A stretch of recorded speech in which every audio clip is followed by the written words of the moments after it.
It is always a great day, especially when I get a chance to be in the studio. But today I got a huge smile on my face because there's probably going to be a surprise by the end of this episode. You're going to find out that I have a new family member.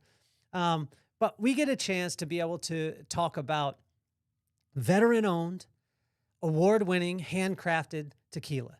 Now, for those of you who know me, I've actually never had alcohol in my entire life, but I'm so fascinated by brand building, by legacy, and the Cardenas legacy is something that hits me. Like when I hear my own last name, it's phenomenal. I reached out I saw it on Instagram, and I saw Cardenas Legacy Tequila, and I reached out as a joke, and I said, "Hey, Chris, most likely we're gonna find out that we're family." And we started talking back and forth. He has one of the top award-winning tequilas out there, Cardenas Legacy Tequila. And as we were talking, I said my grandfather's name. I said my grandmother's name. I asked where the family was from. We happen to be New Mexico. We have that in common. And it's incredible to be able to see somebody build a brand, to be able to do the right thing and do it for the right reasons. And today you get a chance to be able to meet. I'm going to tell you this. I told him that he can't get rid of me, that I'm going to call him cousin for the rest of our lives. But throughout this episode, we'll find out if we're truly cousins. But we get a chance to be able to talk about tequila and the way in which the differences are and the levels in which it is. And Cardenas Legacy Tequila is at the top. So why don't we get this party started?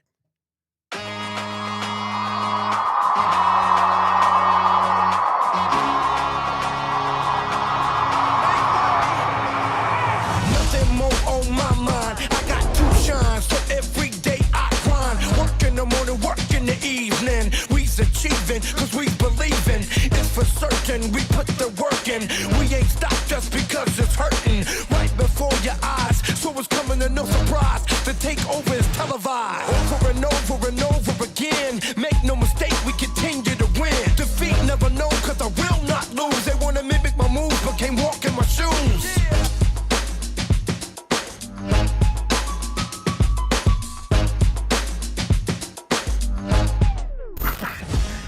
The Air Force, the Warp Tour, and high-level tequila. Tell me how all those connect, Chris. I've done them all. I, I started in the Air Force, got into music, and then got into tequila. And the tequila thing, to be honest with you, was a complete accident. And I don't know if you know that, but our family name is, we have a lot of musicians. There's a lot of music in our family. I actually didn't know that about it. I knew that, like, as I did little bits of research for our name throughout the years, Spanish conquerors came to, and that was the one that I landed on and I wanted to stay with because I wanted to tell everyone that we were conquering everything. But it's not that common of a name. I want to hop right into also when you started on your tequila journey. It wasn't the sipping type of tequila, am I correct? Like this was the normal type of, hey, I'm young and I'm just going to, have a different effect than the sipping part. Yeah, no, I was a typical college guy and everything, drinking the stuff that wasn't so good and drinking it as fast as I could. And, there was a time for about 10 years I couldn't even drink tequila, and even the smell of it. And I'm not the only one. It's happened to a lot of people. It's just you drink the wrong stuff and you drink it as fast as you can. And it really does not work well with people when you do it that way. So take me through, there's three types that Cardenas Legacy has. We've got the Blanco, we've got the Reposado. Did I say it right? We got Reposado, yep. And then we got Año, right?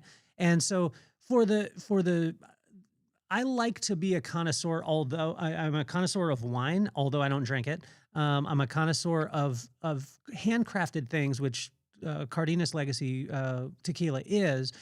But tell me the differences between them. And I didn't realize until a couple of years ago, and shame on me, that tequila was actually almost like a wine culture. So you would go and have a flight of tequila, and you would, check the notes and different things like that. But let's start with the three that we have. What are the differences between the three? So you have your Blanco.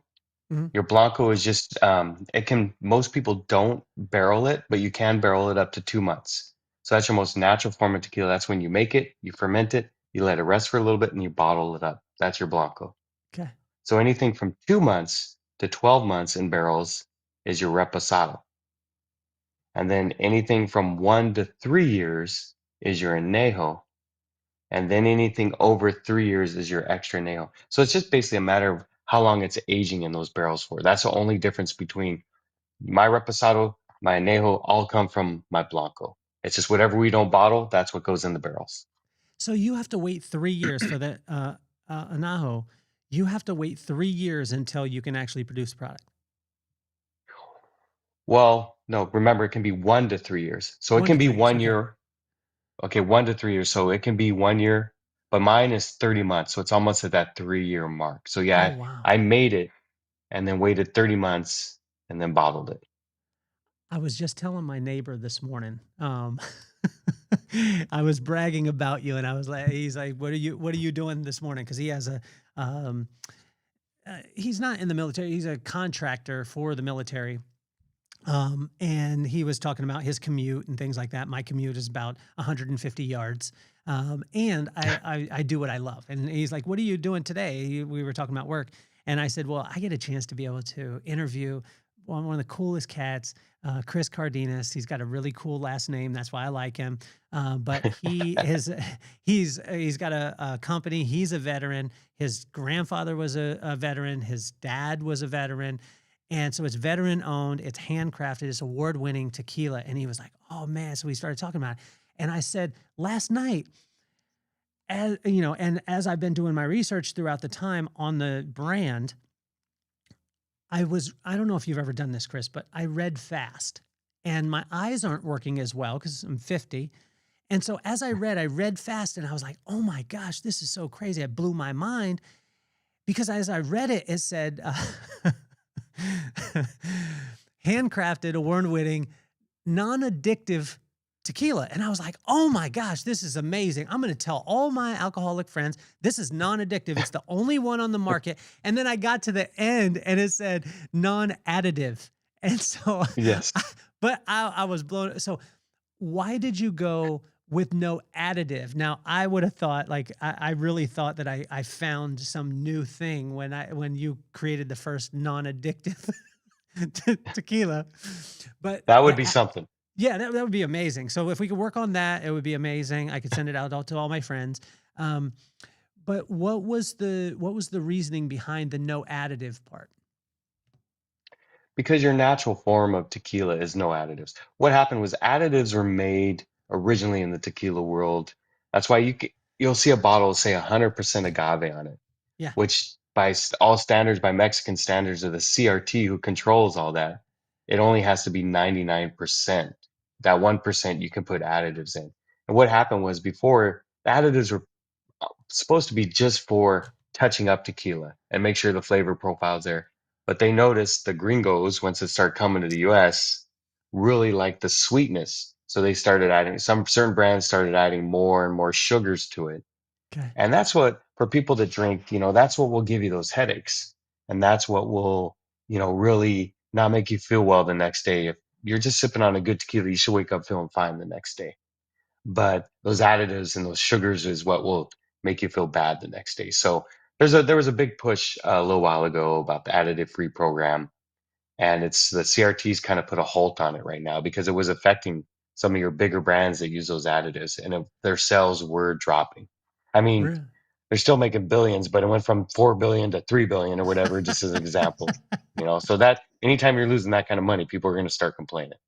So when you start, like, a lot of times, this is what is so fascinating to me. A lot of times people have an idea, right? So they have an idea, and then some people get to the plan stage, but very few people get to the execution stage. And you got to the execution. There's a lot of people that talk about, "I want to do a brand." And getting into the alcohol space is, I mean, it's a crowded space, it's a noisy space. Like you were talking about, there's, I mean, that, what was the heart behind it? Like, why did you start it, and what do you want this brand to represent? So I started it because tequila gets a bad rep because of the what we were talking about earlier, the way people drink it and the, and stuff like that. Tequila is made, and it goes back to what you were saying just a little bit ago, was it originally was called mezcal wine because tequila comes from the mezcal roots. But I don't know, remember what year, but the late 1800s, early 1900s, someone put in the name tequila and everything changed. So when I started this after living in Mexico, I learned about the culture of tequila and a lot more about tequila. And I didn't like the fact of the bad reps that tequila got. And I was one of those people too. So it's not just I'm saying other people, but it was my thing. And so I wanted to make sure people would understand that tequila is made for sipping. Tequila is a high quality spirit. It's Mm. it's something you can sip on and just neat or put an ice cube in, however you want to do it. But it's a good sipping item. And tasting tequila, when you're sampling tequila, you're doing it a lot like wine. It's about smell, it's about the flavor and everything that goes with it. It's an experience when you do it correctly. It's not that bad experience when you do it incorrectly. Well, I think a lot of people have the rep of, and I was talking to my neighbor this morning. Once I told him that I found the only non-addictive tequila out there. Um, that's why, kids, if you're listening, make sure that you read well and you read slow. Slow your mind down, and then make sure you get your eyes checked too, because that's a big thing. Um, but growing up, it was always like connected tequila and the worm in the tequila, right? You connect that Hmm. mezcal, like what you were talking about, and also too, you didn't have this elevated experience. You had more of a, I mean, this is taking me down as quickly as possible. This is getting me to that place. You know Hmm. that place, Chris, right? Everybody has gone to that Unfortunately, place. yes. Um, but let's talk about the culture down in Mexico. I mean, is that even a part, or is that even, or is it just completely different down there as far as culturally with tequila? And then it just got, let's say, um, the message got misconstrued when it came into America. No, because you do have it down in Mexico too. Okay. I'll be honest with you. I'm doing tastings in the U.S. Sometimes the hardest people to tell them, "Hey, don't shoot it," are the Mexicans. And it is a true story. I'm like, "No, no, enjoy it." I'm like, "Just taste it," because what's happening too is a lot of people don't realize when you shoot tequila, the first thing that impacts your palate is the alcohol, and that's why people kind of cringe or sometimes kind of. But if you sip on it, agave, the agave plant itself, when you after we cook it and take it out of the oven, it's very, very sweet. It's almost like a sugar cane or sweet potato. That's how sweet it is, and that's what people don't realize. When you're sipping on it, it's naturally a sweet product. Yes, it's still alcohol, but it's naturally a sweet product. And you'll get, depending on where your agave is grown, you'll get citrus, you'll get minerals, you'll get all the different flavor profiles, like you would a wine. The grapes, everything depends on where things are grown and everything like that. So it makes a big difference. So the culture in Mexico, there's a lot more people, I think, that do respect it because it's their drink of the country. Yeah. But it is growing a lot up here in the States where a lot more people are learning about tequila. Are you intentional, like when you're, say, the agave that where you guys are sourcing? Um, is there ways to be able to shift the profiles, like when you were talking about whether it be the soil, things like that? Are you guys adjusting over time based off of what you want, or does most of the note also come from the barrel? So on your aged products, the barrel will make a difference. But we will, like anybody will say, in order to have a good aged product, you have to have a good Blanco. Got it. So, you're trying to keep it as much the same as possible, but it's like wine. No batch is ever going to be the same because the agave is going to be a little bit different every time. There's just different elements that change the flavor profile. So you try to keep it as consistent as you can. And there's certain brands, the bigger brands, they keep batches from their last batch to blend in with the new batch to kind of keep that consistency going. I'm too small to do that right now, so every one of our batches is going to be a little bit different, but you try to keep it as close as you can to that profile that people are enjoying. So when you're talking about the handcrafted part, which I absolutely love, and to have a craftsman like yourself that you're loving, I mean the love is still in that. As you grow and scale, which you will, and especially with your music background, I love the fact that you're blending those. And I'm seeing the events that you're doing, the way that you're marketing, the way that you're promoting is different than most. Because you're getting involved in so many different things. As you grow, though, Chris, how do you keep the heart? How do you keep the handcrafted? Because a lot of times to be able to, as you grow, which is going to happen because it's great, how do you keep a hold of the heart? I think you just, instead of making one big batch like a lot of people do, you make the multiple smaller batches and you keep it as small as you can. And when we say small batch, I mean, right now, like I would say my next batch I'm getting ready to make is about 5,000 bottles. Okay. And I think 10,000 is a good number you don't want to get, you kind of want to get to. As you grow, obviously demand gets higher and it makes it a little bit harder. But I think, you know what? If I have to do 10,000 twice a month instead of 100,000 for the year, I'd much rather do that. Is it cost efficient as much? Maybe not, but like you said, it keeps that touch and that handcraft part of it in with it. And there's a couple brands out there that call themselves handcrafted tequila, and they're making 100,000 bottles at a time. And I don't care how good you are, that's not handcrafted. How connected are you? Like when you say when you go down and do a batch, are you tasting that batch before it is actually bottled, um, to be able to Yes, make sure that your flavor profiles are where they need to be? yes. And for luckily for me, my master distiller, Francisco Gonzalez Jr. Um, he's been around the tequila. He's a third generation master distiller. Um, I can't say the name of the brand that his family owned because somebody else owns it now. They sold it, for just around $600 million or something like that. So, um, but he learned from his grandfather and he's been passing it down. And he's been my mentor through this all. And I think the thing that he really liked about, they get approached all the time to make tequilas for people. And when I approached him, I was like, can I do like start with like 1,000 bottles? I said, I want to start small and grow. And he liked that so much that he did because they get asked all the time, can you make 100,000 bottles for us? Can you do this, can you do that? And I think he liked the way that I wanted to do it and, start kind of a grassroots thing and kind of see where it goes.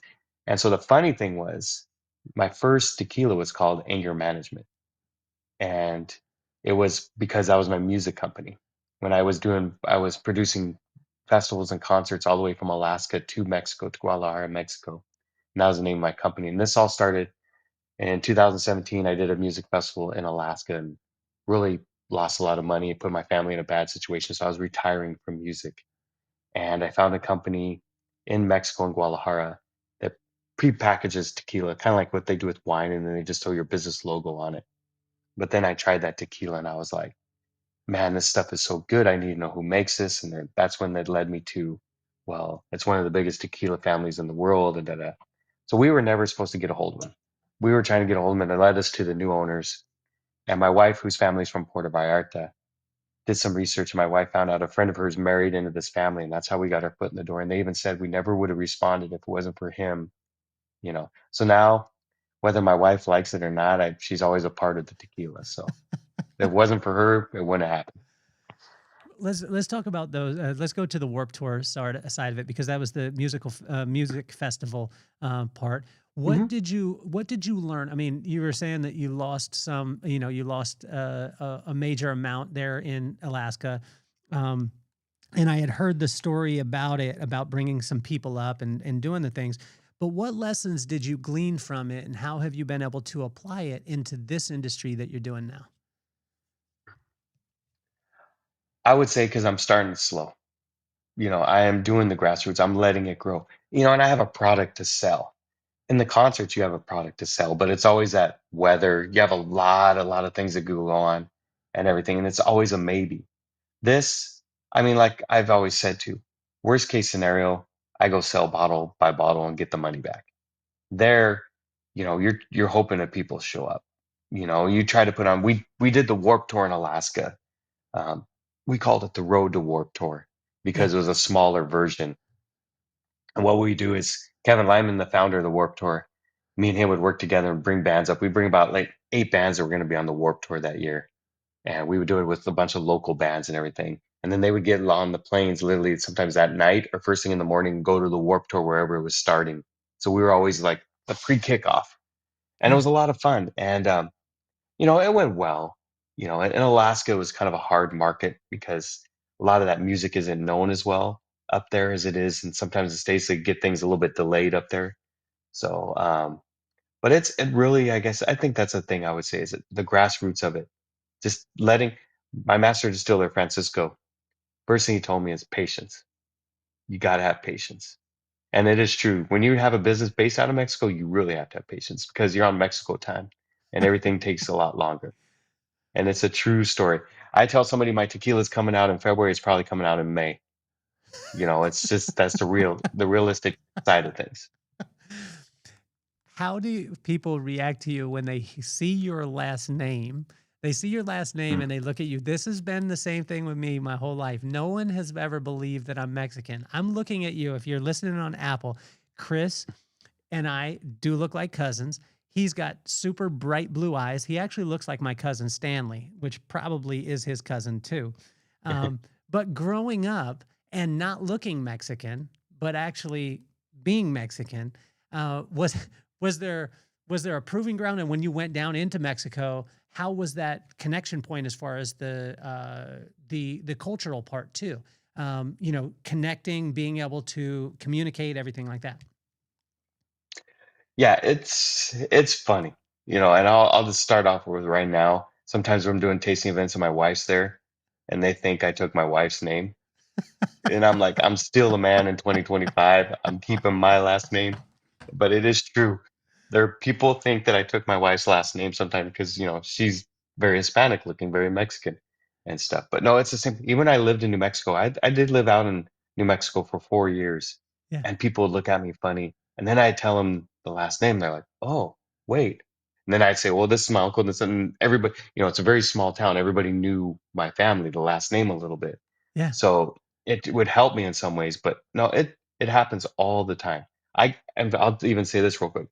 I Out of going into college, I was looking for a job to work part-time, and my stepdad worked at a sawmill up in Northern California. So I put in an application and I went in for the interview. The guy called me up, pulled me in, and he's a little Hispanic guy. And he goes, "Who are you?" I'm like, "I'm Chris Cardenas." And he's like, "What?" He goes, he basically called me off the application because he saw the last name and everything. And luckily, I still did get the summer job. But yeah, it happens a lot. It really does. And when I'm doing tastings, sometimes I even see some of the Hispanic people kind of blowing me off because they see the white boy. And sometimes they think that I'm just maybe a vendor or a sales rep out there. And then when they find out that I'm the Cardenas and I'm the owner, then they're kind of like, then it's a big flip for them and it's kind of funny. I actually have, I joke with people, but I have a 63 Impala. And so when people will ask me, they'll be like, really? Are you really? I'm a yes. I got a 63 Impala. I got uncles who wear tall socks. And, the Budweiser was like water to my family. And they have the Right, right. tendency to be able to calm down, you know, you could see the 63 in the background right now. I don't know if you could see that. It's kind of blurry back in the back. Um, but talk to me too about like, again, when people have an idea, then they go to a plan. Very few people get to execution. And the reason why Mhm. they don't get to execution a lot of times, Chris, is because they think that it's just going to be this linear thing. I'm going to have this idea. I'll Yeah. get the plan. I'll go to the bank and then they'll just give me money because my idea is so good. My plan was so great. And that'll be able to happen. This didn't happen with you. When you went to the bank, you actually there was a twist. There was a twist where there was a relationship that was made that was non-traditional, right? If I'm Yeah. speaking correct on this, and that helped Mhm. things to be able to move forward as opposed to going the traditional route. Yeah. So yeah, that is true. It's kind of funny that you even knew that. But yeah, it's I went to the bank and was talking to him, and the banker there said, "Well, hey, I got this guy you got to meet." And so because the bank was like, "Oh, alcohol brand, this is this," they weren't interested. but they introduced me to one of my partners now, Dennis, and Dennis has been a part of it almost since day one. And when I started this, I didn't know what to expect. I wasn't sure how big it was going to be. I didn't even know. But then I start winning awards for the tequila. And then I was like, okay, so a lot of friends and family invested, which a lot of people do, but I was giving away for like nothing. No, here, this and that. And it was a mistake to a point because now that I'm like, man, no, this is actually growing into something, you Mhm. know, and now I need kind of a big investment, but I'm making it work without it right now. I'm just doing the old traditional way, man, getting out there and working it, selling by bottle as quick as much as I can. I do still have a regular job, so it makes it a little bit hard, but we are we are growing. We're getting ready to launch in New York. Really? We're going to launch in Colorado. We're going to launch in Illinois, and then we're already in California and Texas. So we're trying to get all that done by the end of the year, beginning of next year for sure. So what is the thing like? Um, I have friends that they'll ask me, what would be a tipping point for, say, like the podcast? I always just joke with them, and I'm like, listen to Mm. it, and then share it. That's Yeah. literally it. Like, but also too, it's like there's a couple of things that if a person did, right? If a person did that, it would help the brands along. And I wish that I knew that, like, I wish I knew how to articulate it. We used to own salons all over the country. And people would, like, they would talk, and I said, you know what would change every salon, every single salon on the planet, everyone, would be if each customer that entered that salon simply just bought shampoo, conditioner, and their styling aids from the salon where they got their hair done. That would change the Yeah. whole entire business. My friend, I was talking to him, his name is Wayne. I asked him, if that was to happen with every one of your customers, he's got 42 locations. I said, what would be the impact? He would say, and he said it would be a lot. And I said, no, no, but what would be the financial impact of that? And we did the math. Just on his business alone, it would be $5.8 million a year. And with that, that would be $2.9 million in profit. And I said, in the event that you had that, what would you do? He said, I would invest back in my people, and I would make sure that my people were paid at the highest level so they could give the greatest amount of service. But most of the time, people don't know that one thing that they could do. What could the people that are listening, what is that one thing that they could do to take Cardenas Legacy Tequila, to keep it handcrafted, it's veteran owned, it's award winning, to have that tipping point? It's simple, but it's not. It's a matter of sharing. If one I go back to my roots of music, you know, for everybody that listens to a song, they usually share it with at least three people. So so if you get 1,000 people hearing a song, now 3,000 people are listening to it. So it's the same thing with tequila. If somebody has my tequila and they share it with somebody, you can get 17 shots out of a bottle of tequila. We'll just say we don't really say shooting tequila, but I'm just using an example. 17 shots. So if you shared a whole bottle with 17 people, and even say three people go out and buy it, that's going to just keep multiplying and multiplying and multiplying. It's just a matter of people sharing it. I, you know, you Kelly, you know this. If you're going to do something, what's the most important thing if you're starting a business, especially if it's a product? You got to have quality, Yeah. and I believe in the quality of my product. Now, um, it's like wine or anything else. My tequila is considered one of the best tequilas out there, but it doesn't mean it's going to be your favorite or somebody else's favorite because everybody has different palates. Everybody likes different things. But I don't really ever have anybody say, "Well, this isn't a good tequila." They're just like, "Ah, it's maybe not my palate. It's not my take." But just sharing it. Sharing it is the biggest key, and that's what tequila is actually all about. A lot of people say, tequila brings people together. Because when you're drinking it properly and everything, that's what people are doing. They're sipping on it, they're hanging out. And the greatest thing about the tequila industry is 95% of us support each other. I know a lot of the other brand owners. I'm selling other tequilas when I'm in stores too. We're all helping each other out.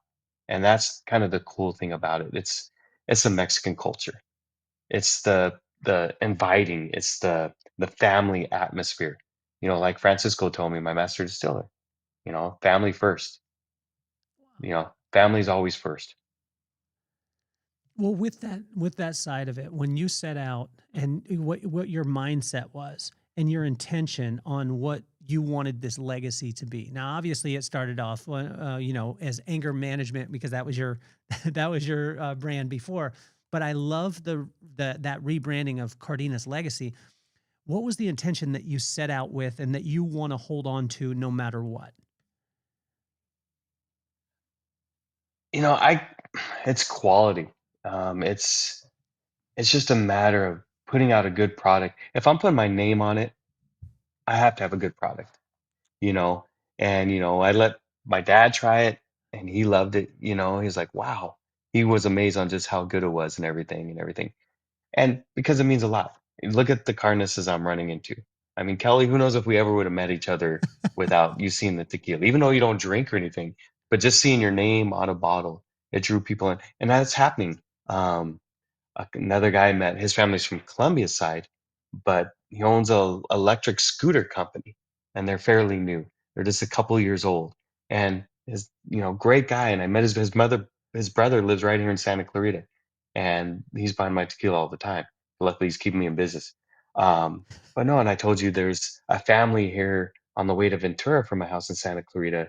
They own a fruit stand, Francisco's Fruit Stand. They're the Carnes family, and it's just amazing the people that come out. He doesn't drink, but Bruce Cardenas, and he's Of the course, owner of the legendary, you know, Quest. protein foods. And Yeah, he sold Quest, and now he has Legendary.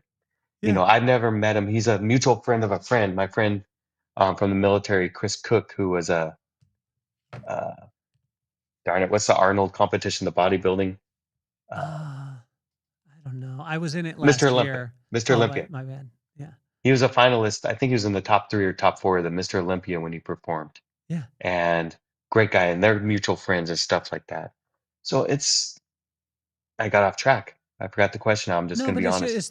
it's the intentional part. I'm gonna introduce you to Bruce too. By the way, I'm gonna do a text connection point between you and Bruce Cardenas because he reached out to me. Now you're saying it right. My grandma. I don't know. Like, was your grandma tiny? Well, so my grandfather was the Hispanic side, Okay. so was the Cardinal side, and he was a smaller guy. Yeah, our family is Okay. kind of small. Yeah. Well, my grandmother Adelina, she was the Lopez or not Lopez. I can't remember her maiden name. I'm probably off on this. Um, but we do have Lopez in our family too. And then Adelina, who was my grandmother, she was the one. I swear, if she was 4 or 5, then I'm generous. But she was like, I mean, she would whoop anybody, beat people with pans and spoons, and the funny thing, Chris, growing up, I went home and I was so torn up to my mom, and she's like, "Well, baby, what's the problem?" And I said, "Oh my gosh, Grandma, I don't know what we did, but I guess we're annoying her." And she's like, "Well, why would you think that?" And I said, "Because she keeps calling us mosquitoes." And she's like, "What? She calls you a mosquito?" I said, "Yeah, she keeps on when we're coming in for lunch, she's always like, 'Hey, mosquitoes, come on in.'" And she's saying mojito. And I thought that she was calling me a mosquito my whole entire life. And obviously the spoons came out, the stuff like that. Were you raised in more of the Mexican culture, or were you raised in more of the whiter side? Kind of mixed, Okay. to be honest with you. So my parents were high school sweethearts. They split up kind of young. And so I've always had my stepdad and then my dad's side and stuff like that. But Yeah. I did live with my dad from critical years, 9 to 13. Yeah. I lived in New Mexico, a little town called Raton. Is It's Raton right outside of Taos? No, it's a No. little bit, I think it's about an hour and a half east. So Okay. Raton's right at the border of New Mexico and Colorado. There's a little town Trinidad right above it. So it's the Okay. Raton Pass. But so my family before Raton was Ocate, which is right outside of Taos. and there's really nothing left of Ocate anymore. I think there's still the post office building maybe, and I don't even think it's open, but there's not much there. But I've been looking at property out there and it's beautiful. Uh-huh. But my grandfather used to tell me, they used to ride the darn buggies from Ocate to Raton, and it was like a day or two trip to get there and then go to Raton to shop and then come back.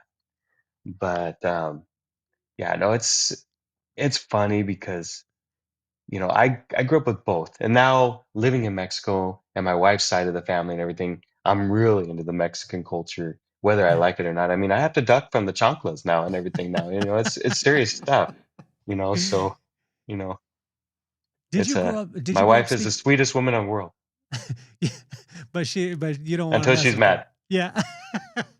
But did you grow up speaking Spanish also? No, my grandfather, it was kind of like you. I remember, hey, mijo. And I'm like, what the heck's a mijo?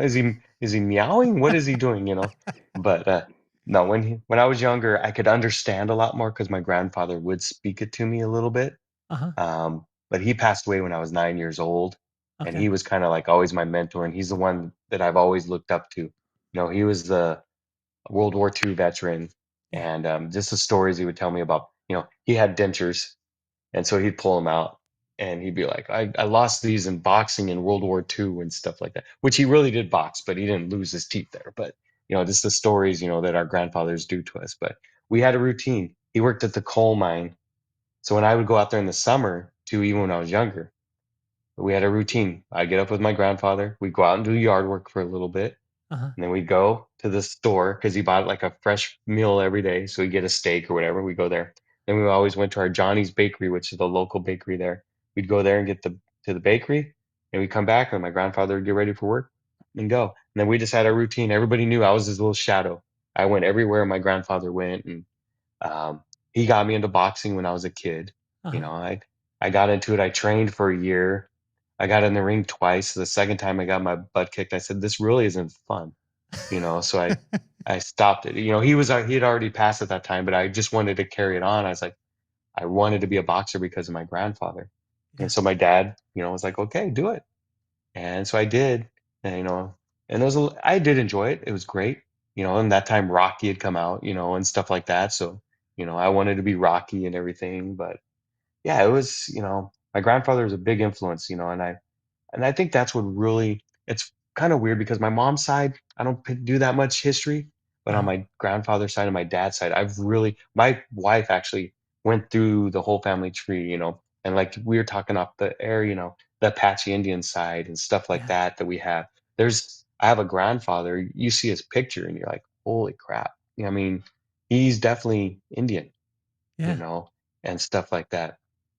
But it's kind of funny. It's just so here's a funny story for you. So when ours came up from Mexico City after landing from Spain and came up north, they were going through Jalisco, and my grandfather, I guess, was a little bit of a player or whatever, but coming up to Jalisco and ended up meeting a woman there and brought her up, and she was my wife's like long ancestry. So now I have to always say to my wife, "Good night, honey. Good night, cuz." So it's Did your dad pick up the boxing? no. He No. knew how to. Okay. He did train a little bit, but he Yeah. never actually got in the ring. I remember my grandmother telling me the story that one day this kid was messing with my dad, and my grandfather saw it, pulled them both into the yard, put gloves on them both, and said, "Go at it." And I guess my dad whipped the guy pretty good, but he knew how to fight. My Uh-huh. dad's not a fighter. Yeah. He's really not. He's a musician. It would hurt his hands. And how is he going to play guitar if he Yeah. does something like that? But yeah, no, but he did know how. My grandfather taught him how to box. You know what's wild is my pop. So my pop passed away about 4 years, coming up on 5 years. Um, no, coming up on 4 years. 4 years ago. But he's the Cardenas, and he was the boxer. Um, it's Oh wild wow. because there are connection points in that place. So your mentor, as far as your grandfather, I want to go back to this. I never got a chance to meet my grandfather, which was Floverto Cardenas. Um, what were some of when you talked about him being your mentor, what were some of the principles that you learned as a young kid that you're around your grandfather that you find yourself now, you know, imploring in your own business and with Cardenas Legacy? The things I remember my grandfather's everywhere we went, everybody liked my grandfather. Everybody was going out of their way to say hi to my grandfather and stuff like that. And I was just like, that is so cool, you know? And the one thing my grandfather, one thing I remember the most he said when I was young, I think I was only like 7 or 8, but I still remember this day. He goes, never be bigger than what you are.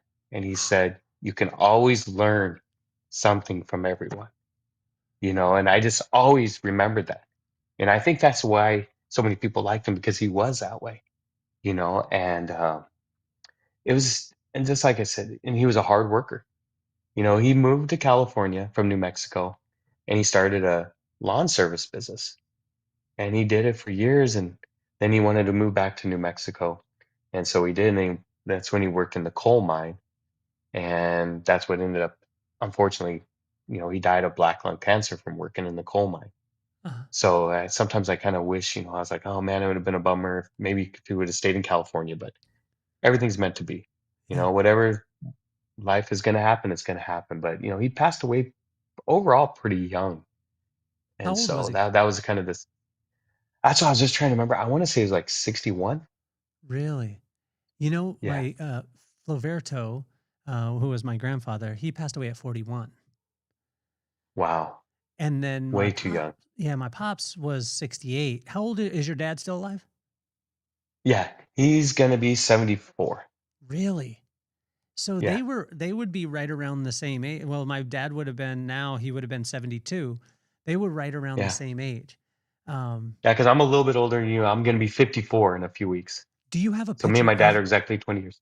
do you have your picture of your dad? Yeah. Do you have him with you? Yeah. But I don't know how to share it on here. Do you, cause I'm not tech savvy. you're on your phone right now? Yeah. Yeah. Okay. So you're going to have to send me a picture of your dad. Hmm. Because I want to see this. I remember looking at my dad's dad, who I never got to meet. The only grandchild that ever got to meet my grandfather was my brother. So they snuck him into the hospital in Utah. That's where the family moved from Taos. So, they moved from Taos and then they went to a little town called Ophir. And Ophir it's right outside of Tooele, Utah. And Tooele is on west of Salt Lake. And it's this little tiny, which crazy. You know what kind of town it is? It's a mining town. Oh, wow. So my dad and his, they have 6 siblings. They grew up in, playing in the coal mine, like in the mines that were there. And so, but my brother was the only one that got a chance to be able to meet, Grandpa Floverto. I have to make sure that. Do you have kids, Chris? Yeah. Okay. Do you make their friends call you Mr. C or Mr. Chris or Mr. Cardenas? No, I let them call me whatever they want. Do they call you by your first name? Some do. Some do. The Really? ones that have known me longer. Yeah. All right. So they didn't know your grandma then. Because if they knew your grandma would have made sure that didn't happen, right? That is 100% true. Yes. 100% true. So as you go through like the family legacy, all of those things, how do you keep that feel? Because I've seen things grow. Now I was a part of a company which was, unbelievable in Paul Mitchell. So I worked with them for years, and being around John Paul, it was family. And even though it had grown and it was a multi-billion-dollar company by the time that I had moved on from working, specifically with them, there was still a sense of family. There was still a sense, and even in the Paul Mitchell schools, I was just talking with Win Claybaugh. He is the co-founder of the Paul Mitchell schools. He would have a gathering of 2,500 people, and every time in the front row, there was a conspicuous woman who was his mom, and there was always honor there. As you grow this thing, how do you keep that connection? How are you going to keep that connection point, right? So people still feel, hey, this is Chris, because the humility that you have, man, I want to compliment you on it. From the time that we talked the first time when we're going back and forth on text, I didn't even think you would respond to me. Um, and then to be able to get on the video now, and we're talking before the podcast, your humility and your you're unallergic. Would that be a word? You're unallergic to doing the work, and that transcends. It comes through the screen. It comes through your voice. But how do you keep that as you grow, man? I think it's just keep telling your story. Mm. As things grow, things are obviously going to spread out. And that's one thing I do self distribution, especially here in California, and I'm launching New York. I do self distribution. So I'm the one going and talking to these owners. I'm the one going to the stores, restaurants, everything. So my face is the one that's out there. I'm the one pushing my product. Wow. Obviously, I can only do that so long, Yeah. but my main things, and it goes back to music. Once I get this big enough, I want to have a van wrapped, and I want to go do a tour. I want to go do a tour and go to all these different states and all these different locations and just keep it out there. And but keeping what the question you're asking is, I think it's just keep telling the story and being active with the story. I know as things get bigger, it's a little bit harder, Yeah. but I What's think the that's the key. what's I the think part that's of the whole this key. what's the part of the story that not many people understand, right? And that you wish that they did. Um, and the reason why I say this is because I had a guy Everybody reach thinks out. I'm a rich guy that started tequila, which is Yeah. far from the truth. Yeah. Yes. I think the fact of the story part of it, of the self distribution, is massive, man. I mean, I was just watching, I don't know if you've heard the story of Master P, but I just watched it again. And I've never been a huge fan of his music, but I Hmm. love the fact of how he did it. He Oh. did self distribution out of the trunk of his car, sold so many tapes that he ended up, it was at the time, I can't remember it was the artist, it was Michael Jackson. So he reached out to and asked who was Michael Jackson's lawyer. He got on the phone with the guy. The guy said, well, it'll cost $25,000 to be able to talk to me. He said for advice, but he invested the 25,000. Michael Jackson's lawyer then told him about how the game was. And in the event that he could get distribution rights, that was the Holy Grail. And when Master P went to the record companies, he got the last deal of its kind, which he got 85% and they got 15 because he had the distribution deal. But he Hmm. did the work first to make sure he was selling them out of his car to selling the tapes out of the car to people who had the best stereos in the neighborhood.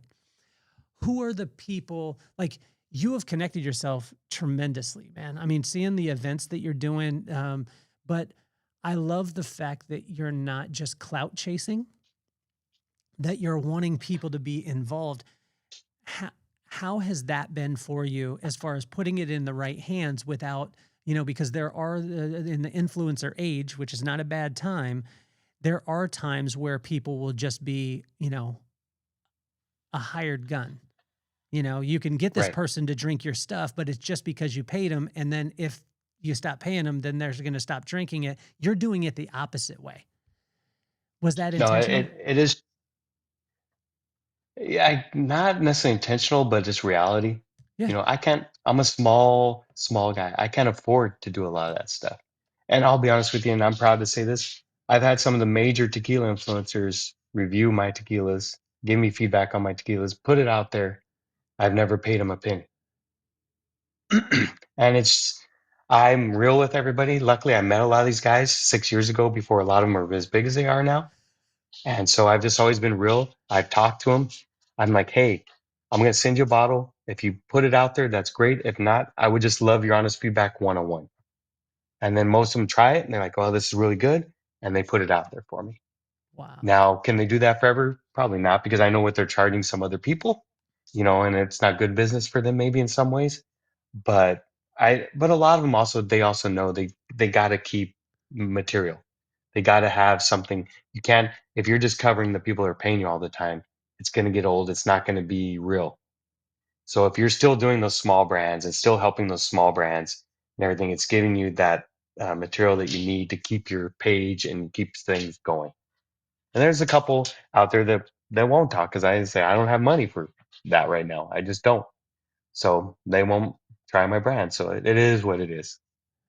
What's the most creative way that you've been able to put something, whether it be, to be able to get the brand out there that, was an untraditional method that you found that worked in a great way? Wow.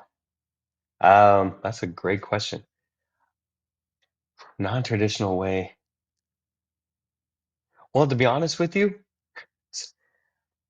right now I'm in every Total Wine in Southern California, and the non-traditional way, it's become a little bit traditional, I guess, in a way.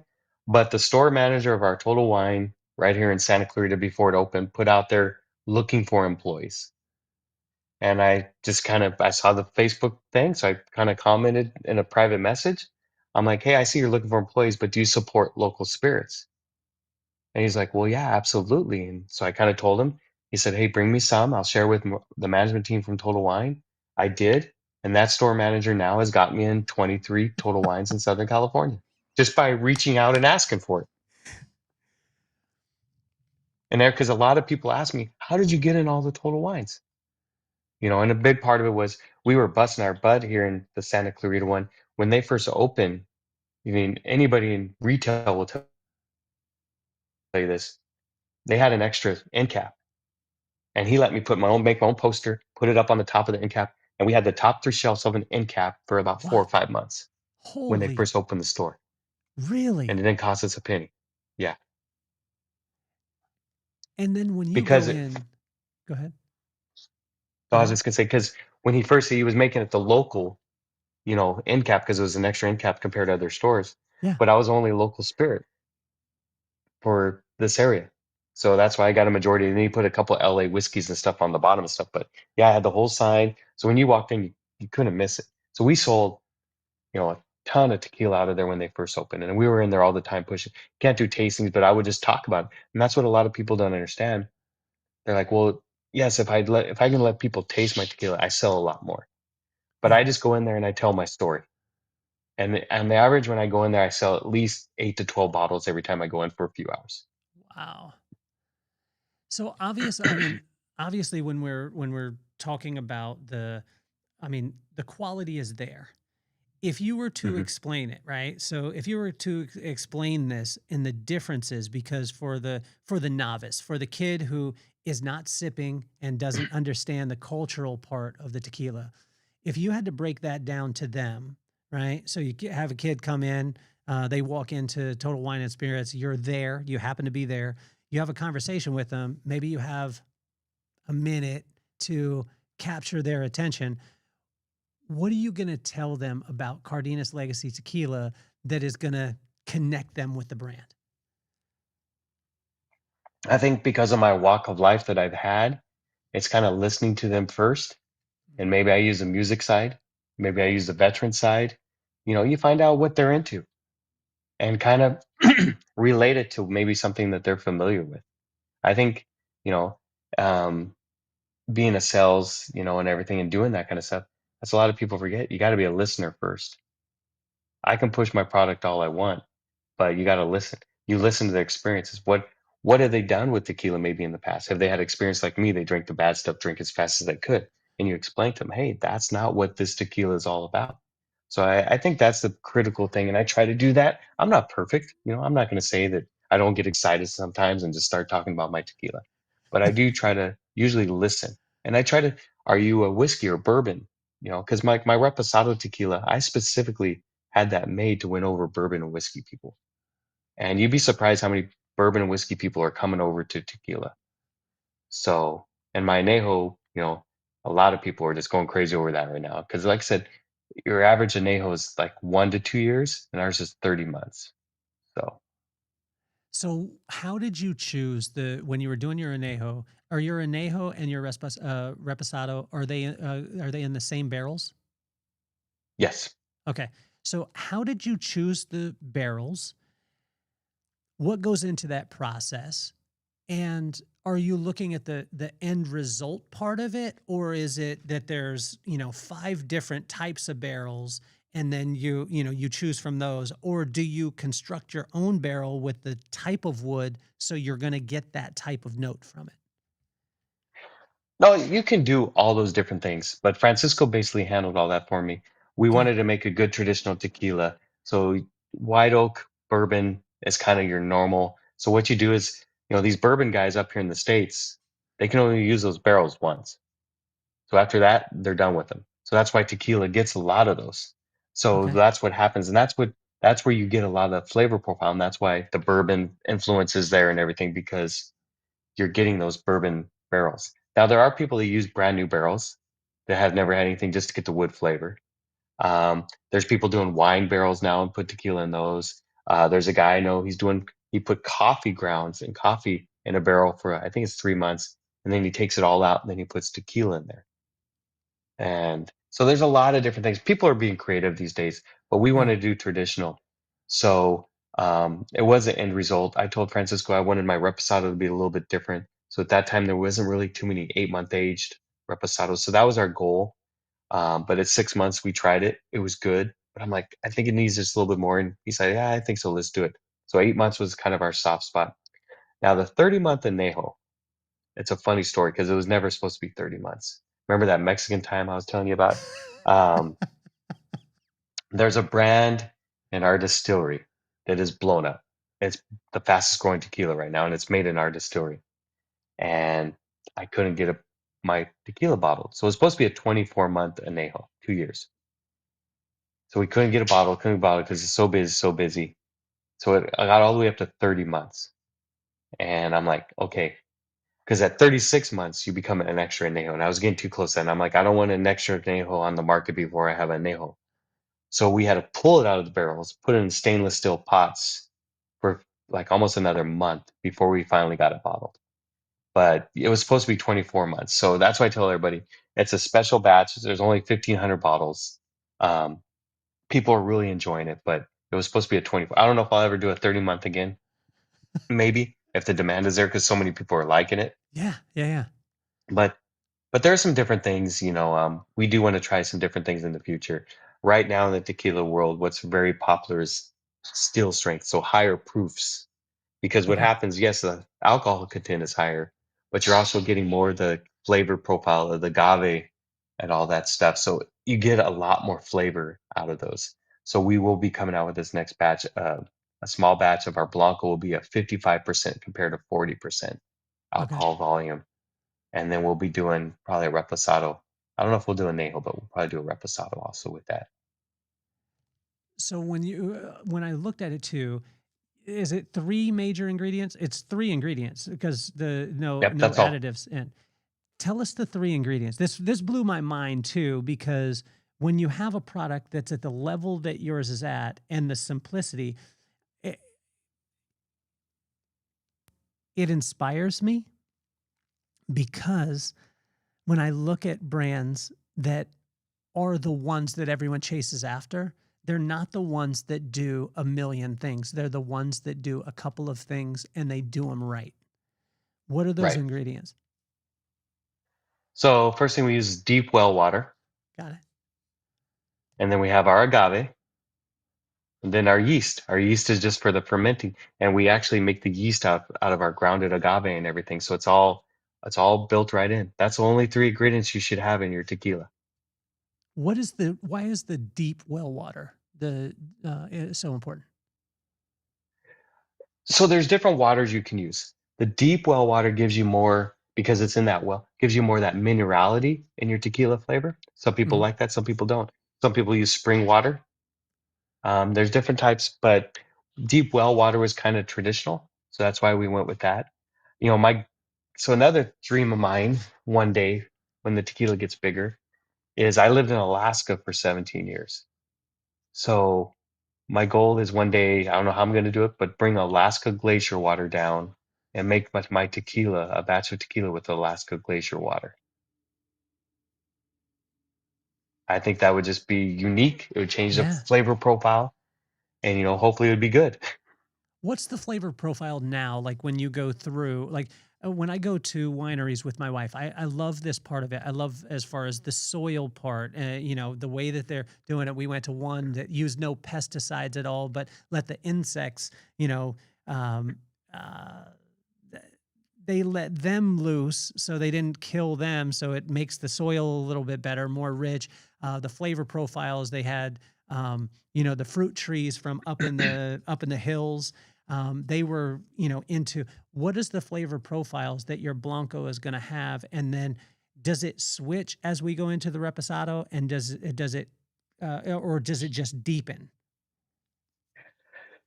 So the Blanco, you're gonna get the minerality from the deep well water. Got You're it. gonna get some citrus flavor because there are citrus trees growing around the agaves and everything. Okay. Um, you're gonna get a little bit of peppery flavor Uh-huh. and Where does the peppery stuff like flavor that. come So from? Where does that one come from? to be honest with you, I don't know. Okay. I'm All not right. gonna lie to you. Yeah. But a lot of tequilas do have it. I don't know if that's just agaves naturally have that peppery flavor. I don't know. That's a great question. That's one thing I need to learn. Like I Okay. said, I started this. I didn't know much, and I've learned a lot, but I don't know everything. And I'm the first one to say that. I'm learning every day too. Yeah. So, um, but you get that, and so then when you put it in the barrels, and you're gonna get different flavor profiles because that barrel. So your average bourbon barrels are gonna give you like butterscotch, some apricot, just different flavors, vanilla. Um, and so that's why I say when these people put additives, the barrel already has those kind of flavors. So because like certain tequilas out there, you just taste it and you just get too much vanilla. Like there's Okay. a certain tequila out there. I won't mention the brand, but it's close to your area code. But they taste almost like birthday cake. That's how sweet it is. Oh wow. And Okay. and it's you don't notice it if you really don't know. But if you take a so here's a good story. I'm in Sacramento, California, and this guy's learning about tequila.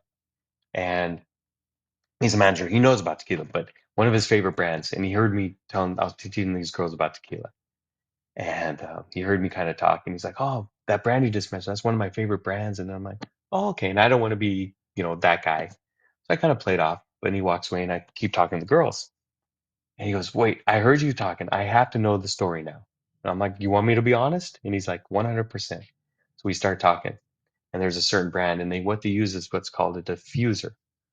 So we use brick ovens. We cook our agaves in brick ovens. So it's a slow process, about 48 hours. You cook it on high steam for 24 and let it sit for another 24.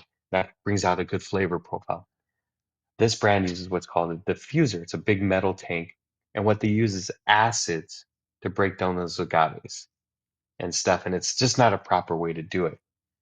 And then they put the additives in there to cover up the flavor profile. And sometimes these guys also, they pick younger agaves because you usually want 5 to 7 years is kind of your perfect agaves. Five's kind of on the lower end. And then sometimes they're picking them at 4 years, but they can add these additives and cover it up so they don't have to wait as long. Anyway, so I told this guy, I'm like, see that tequila over there? Grab one of those shots. And I said, then grab that one we were talking about, put it here. And that one tequila that I told him to grab was the one made in my distillery that's blowing up right now. So I said, first, I want you to try this one, the one that's made in my distillery. You tried that? Yeah. Then he tried the other one that he really liked before, and he sipped it. And he goes, man, I had never noticed that. And I go, what? Best explanation I've ever heard about a diffuser tequila. He goes, that one that's not made in your distillery, the one you were telling me about, he goes, it tastes like somebody took the soul out of the tequila. And I was like, you hit it right on the dot because that's exactly what they did. And I was just like, that's the best explanation I've ever heard. So now if I'm at a Mexican food restaurant, right? Hmm. And with the family, But whatever it not is, New Mexican, right? not no no Not New no Mexican. You're not getting no. sopapillas and hatch chili. And We there's a want the difference. hatch chilies, man. We want the hatch chilies. My 100%. I my order them right from the farm. We order them right to the house. Do you really? Yeah, I Do roast them on the barbecue and everything myself. Man, you're gonna have to let me know the next time that you're doing it, so we can come through, um, and be able to, because you're not gonna be able to get rid of me. Um, Well, my wife, she makes an amazing pozole with hatch chili. Dude, you sound like my Yes. dad right now, dude. My dad would always be, as a kid, we didn't.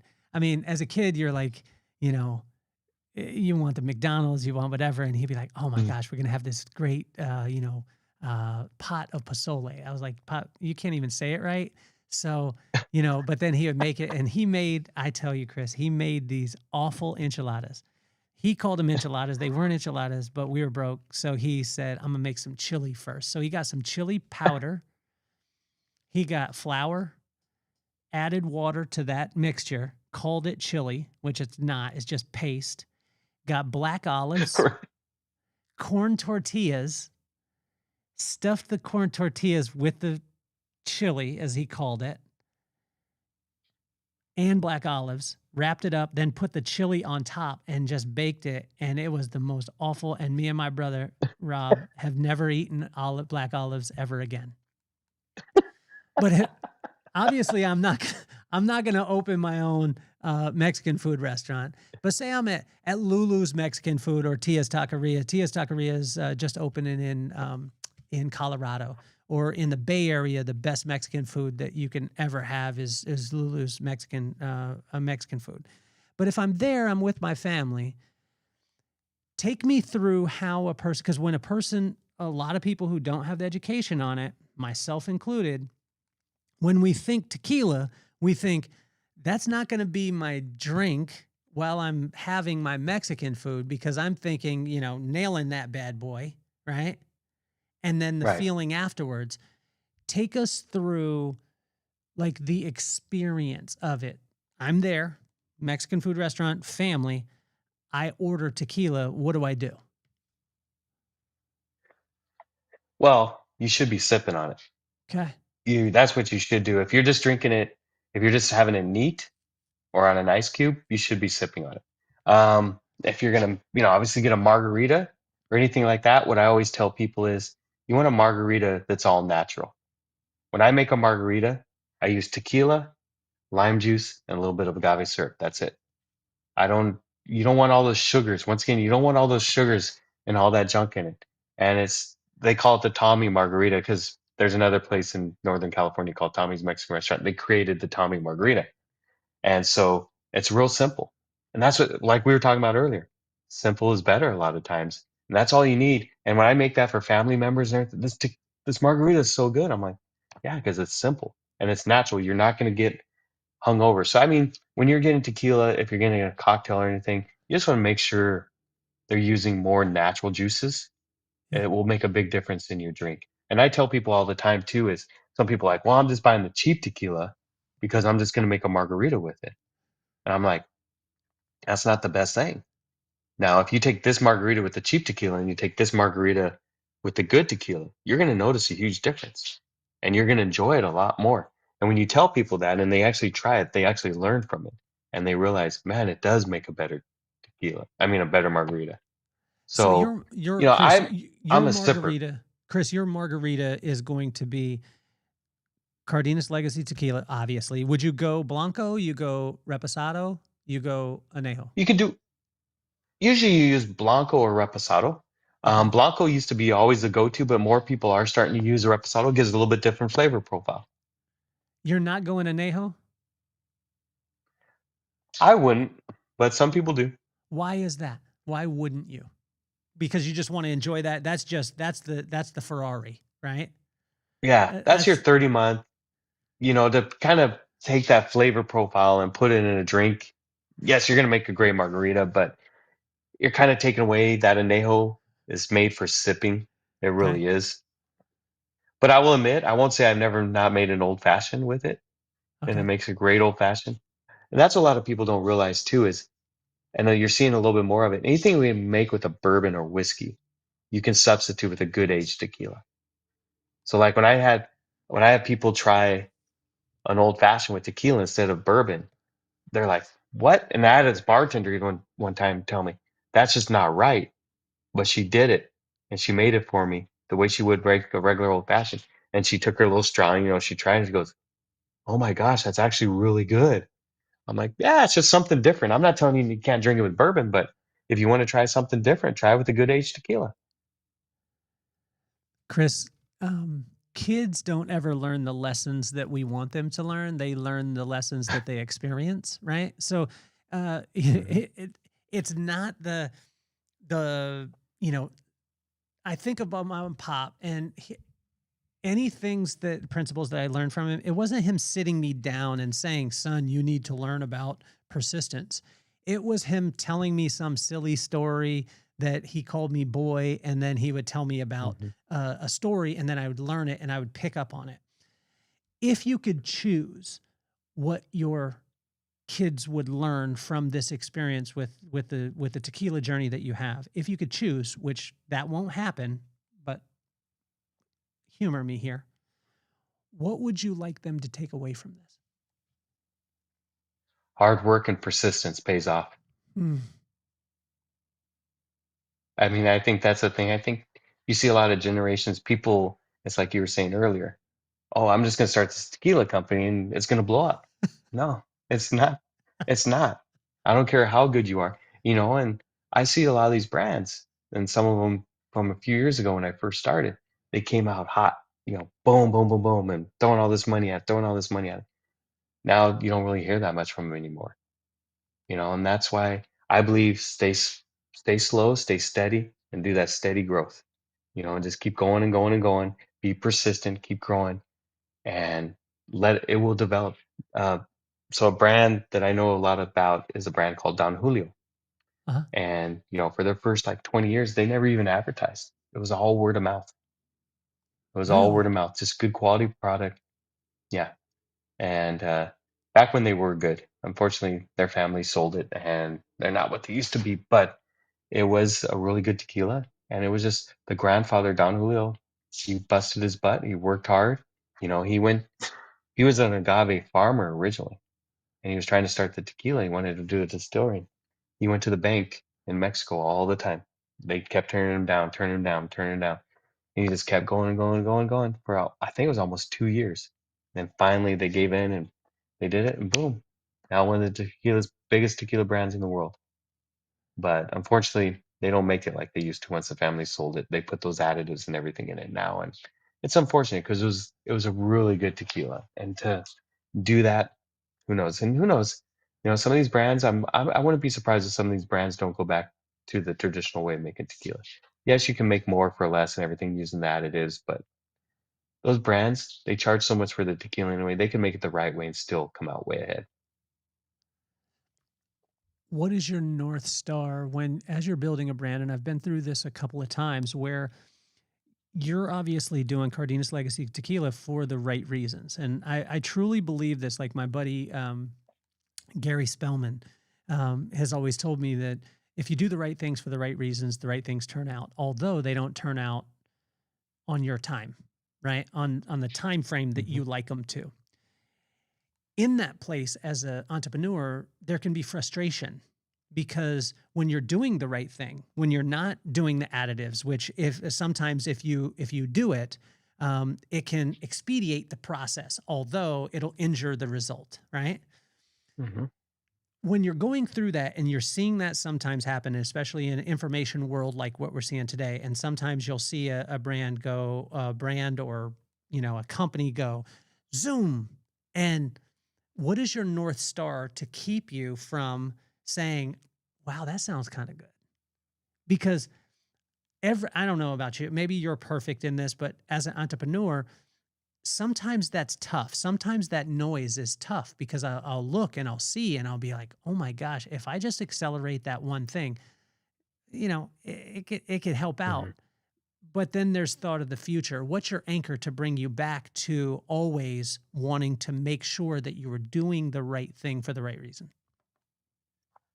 Well, our motto is kind of the military motto of we're made with integrity. Mm. So, I mean, I think that's a big key for us. And it's funny you bring this up because this just happened just a couple weeks ago. And my wife was my reality person on T- this one. tell me, tell And me, tell me I what happened. So I reached out to a place trying to get my tequila in there. And then the guy, came back to me, great guy. And he goes, "Here, let me tell you what I'm trying to do." He goes, "I want to get a quality product, but I want it to be my well product in my bar. So I need to work out a price, but I'm going to buy 100 cases at a time. It's a big boost for my company, which we could really use right now. Um, but he wants it at this price, which I would make still a few dollars, but it wouldn't be a lot. But then my wife and I were talking about it. I was like, yeah, but this would be good for the company. But she goes, what are you always talking about though? Quality. Do people think of a well product as quality? And I was like, nope, you may brought up a really good point. And my wife thinks I never listen to her. That's the hardest part. But when she said that, I had to agree with her 100%. It is true. Do I want to sell tequila or do I want to hold up my standards of us being a great quality product? Mm, You know, and I agree with her, and I got to call him back this week, and he still is interested in carrying the product, but that's what he was trying to do. And he's yeah. been trying to work out a deal with bigger brands than me for that same thing. But, I don't want to be that well product. I mean, we're a quality product and and that's another thing about us. We're a quality product, but we try to keep our price point down. I would much rather, I look at it this way. I have my anejo is $70 for a 30-month anejo. There's people charging almost $200 for that same kind of quality product. Okay. Um, but I try to keep it down because I look at it this way. Do I want to be a one-time sell or do I want to be reasonable? Like, oh, I'm done with that. I need that another bottle back in my bar. That's the way I look at things of I want to keep it simple where we're always in somebody's bar. Whether it's a home bar or wherever it is, I want to be in that bar. Wow. I want to compliment you on that type of mentality because one of my very good friends who he was the co-founder of Paul Mitchell, John Paul, and John Yeah. Paul when he presented to us, he said, "Most of you think that you're in the sales business, but when I switched my mentality, it switched everything." He said, I switched my mentality from being in the sales business to the reorder business." And he said, once that happened, now I was thinking long term, and I want to compliment you on that with the long term. Let's go to the bottle, Chris, because I think the shape of the bottle I think is amazing. I think the logo is tremendous. Um, has a great name, and Yeah, I don't so know why you would like the name so much. yeah, but it really sticks out to me, man. But in all seriousness, looking at it, there's simplicity to it, there's elegance to it. Um, when you're going to choose the bottle, is that what goes into that process? Because my dad's friend, his name is Chris Kirby. He told me there's a guy that walks out onto a stage in front of let's call it 5,000 people. He walks out and he has overalls on. They're cut off almost to his knees. He's got dirt up under his toenails, dirt up underneath his fingernails. He has a big galvanized steel bucket. He walks out. He has some paper plates. He digs his dirty hand into the bucket, grabs a handful of chocolate pudding, slaps it on the paper plate, and holds it out to the 5,000 and says, "Who would like some?" Everyone looks at him in disgust. The same guy walks out 10 minutes later in a tuxedo with a crystal bowl with the same exact pudding, takes a sterling silver spoon and puts it into a little crystal goblet and says, "Who wants some?" Everyone lines up. It's the same exact pudding. It was just presented different. So when you're thinking Hmm. about the bottle, you're thinking about the label. What went into that and what message did you want to send? So I actually did some research. Julio Barmejo up in Bay Area, he's the like tequila ambassador for the United States. And I went up and met with him, and he actually told me, he goes, "You want another thing you got to think about is that bartender in a bar. You want a bottle that's simple and easy for them to pour. You get these Mm, big bottles, and they're all in. That's the last bottle they're going to reach for. Somebody says, 'Oh, can you recommend a tequila?' They're always going to go what's easy for them." So that was a big part of it. It was finding the information, stuff like that. Also, the bottles I use are considered a generic bottle. So they're made in bulk. So it kept the cost down. And I didn't have to go out there and design a special bottle or pay $5,000 for a mold and everything like that. And the label, I'll be honest, the logo and everything was designed by a girl in Brazil. And I kind of gave her the ideas what I wanted, and she made it for me. And, it came out great. There's some things I want to do in the future, possibly of, maybe screen printing it on the bottle instead of a label. But once again, I'm trying to keep that cost down. Every time I'm adding something like that, Yeah. you're bringing the cost up. And, a dollar or two isn't the end of the world, but when you're talking 100,000 bottles, it all adds up. But right now we're still small enough I can play around with things. But I just try to, it's like you said, make it presentable but simple, and to keep the cost down. That was my whole goal with this, is I want to keep the cost down to get it out to as many people as I can. If that same bottle, my añejo, people are not complaining about paying $70 for my añejo. If it was $200, then what you get with that sometimes is just the basic mindset of people. They might like that tequila, but they're like, wow, but it's not worth $200. And so then they're kind of like overpriced tequila. This is, then you get that little bit of a bad rep. For my tequila, where it's at right now, people aren't complaining about the price point. And so if they like the tequila and the price point is right, more likely they're going to come back. I think it's genius too, because you're taking and investing in the quality of the product itself, as opposed to trying to wrap it in some stuff, right? And I've heard this Mhm. over and over again, especially with my chef friends, Chef Skylar. I was telling you about my friend Patrick Hummel. Um, the shinier the handle on the knife, generally, the less quality the actual blade is, We have right? that saying in tequila too. We say What is usually the prettier the bottle, the worse the tequila is. who? Usually. Not always true, but usually. Okay. What person is not a fit for Cardenas Legacy Tequila? What type of person? Yeah, like say I'm a tequila drinker. What would be an easy one of like, it's not for you? I think the people, they're just, like you said, looking to get drunk, looking to take that quick gateway to feeling good instead of enjoying, relaxing, enjoying. Now, here's two things about tequila, real quick, too, is tequila is only spirit that's not a downer. And that's a true story. Really? So that's why some people get that energy. So when they're shooting and they get kind of crazy sometimes with and stuff like that. So that's one thing that a lot of people don't understand. So it will.